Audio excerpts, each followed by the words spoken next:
How do you define success? According to the dictionary, success is meeting or achieving a desired outcome. And therefore, success is measured by our achievements, by our accomplishments, our talents. And this often translates to money, fame, or power. Now, most people worship that type of success. Take care of number one, or he's really done well for himself. But how does God define success? God defines success as fulfilling his will and purposes in our lives.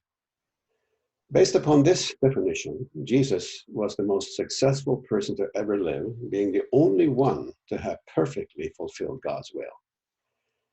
So how exactly did Jesus live? Well, first of all, Jesus put God the Father first. And secondly, Jesus never lost sight of his mission.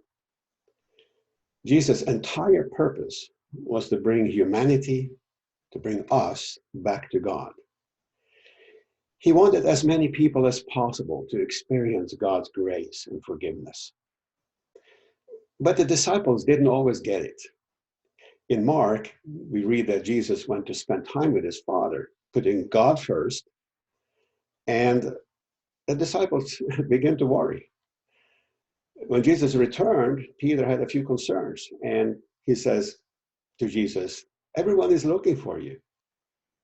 Now, what Peter really meant was, "Jesus, where have you been? There are 200 people outside looking to be healed, and we're beginning to make a difference here. The momentum is really on our side. It's taking off. Let's stay focused and get to work." Now, that's kind of my paraphrase. But Jesus, having spent time with God the Father, remained focused on his mission. Instead of catering to the growing crowd, he told Peter that it was time to move on. Mark chapter 1, verses 37 and 38, Jesus said, "Let us go somewhere else, to the nearby villages, so I can preach there also. That is why I've come," he said. Yes, miracles are important.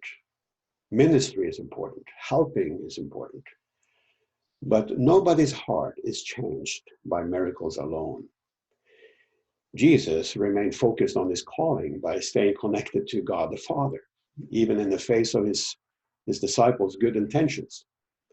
This is how he was successful. This is just a thought, and I'm Birger Draget, pastor of Three Angels and Newton Seventh-day Adventist churches in South Central Kansas. Our lives are full of distractions. Work, well, family can also be distractions, friends, obligations, social media. Not all distractions are bad, but if we aren't careful, we can lose sight of God's purpose for our lives. So how do we define success? Is the success we're seeking only temporary, or is it an eternal success that lasts? May each of us be successful God's way. Have a wonderful day.